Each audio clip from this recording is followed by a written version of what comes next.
ഫാ. John Peter നീലും സഹപ്രവർത്തകരും. Paris വിദേശ മിഷൻ സൊസൈറ്റിയിലെ അംഗമായിരുന്നു ഫാ ജോൺ പീറ്റർ നീൽ. 1860 അദ്ദേഹം ചൈനയിലെ ഗുഷ പ്രൊവിൻസിൽ എത്തി സുവിശേഷ പ്രവർത്തനം ആരംഭിച്ചു. ചൈനയിൽ മിഷൻ പ്രവർത്തനത്തിന് ഒട്ടും തന്നെ അനുകൂല സാഹചര്യമായിരുന്നില്ല അത്.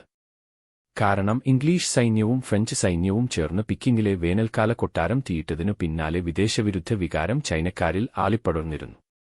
അത് ക്രിസ്ത്യാനികൾക്കെതിരെയും ഉയർന്നു വന്നിരുന്നു.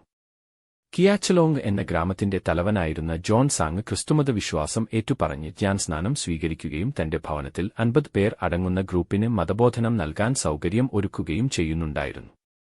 മതബോധനം നൽകിയിരുന്നത് ജോൺ ചെൻ മാർട്ടിൻ വു എന്നിവരായിരുന്നു. ഫാ ജോൺ നിൽ അവരെ പരിചയപ്പെട്ട് അവർക്ക് നേതൃത്വം നൽകിപ്പോന്നു.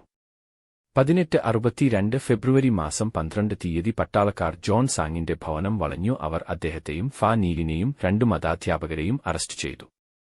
പട്ടാളക്കാർ അവരെ നഗര കവാടത്തിങ്കലെത്തിച്ച് ശിരച്ഛേദം ചെയ്തു. ചുറ്റും കാഴ്ചക്കാരായി നിന്നവരും പട്ടാളക്കാരും ഒരു അദ്ഭുത കാഴ്ച കണ്ടു. ഫാ നീലിന്റെ ശരീരത്തിൽ നിന്ന് ഇതാ ഒരു അഗ്നിഗോളം പുറപ്പെട്ട് സ്വർഗ്ഗത്തിലേക്കുയർന്നു പോകുന്നു. പട്ടാളക്കാരൻ ഇങ്ങനെ വിളിച്ചു പറഞ്ഞു, ഈ മനുഷ്യനിൽ ഒരു നക്ഷത്രമുണ്ടായിരുന്നു. അദ്ദേഹത്തെ വധിച്ച ഞാൻ മഹാപരായം ചെയ്തിരിക്കുന്നു. ഈ ധീര രക്തസാക്ഷികൾ ഇന്ന് വിശുദ്ധരുടെ പട്ടികയിലാണ്. ജോൺ പോൾ രണ്ടാമൻ മാർപ്പാപ്പ 1 ഒക്ടോബർ 2000 അവരെ വിശുദ്ധരായി പ്രഖ്യാപിച്ചു.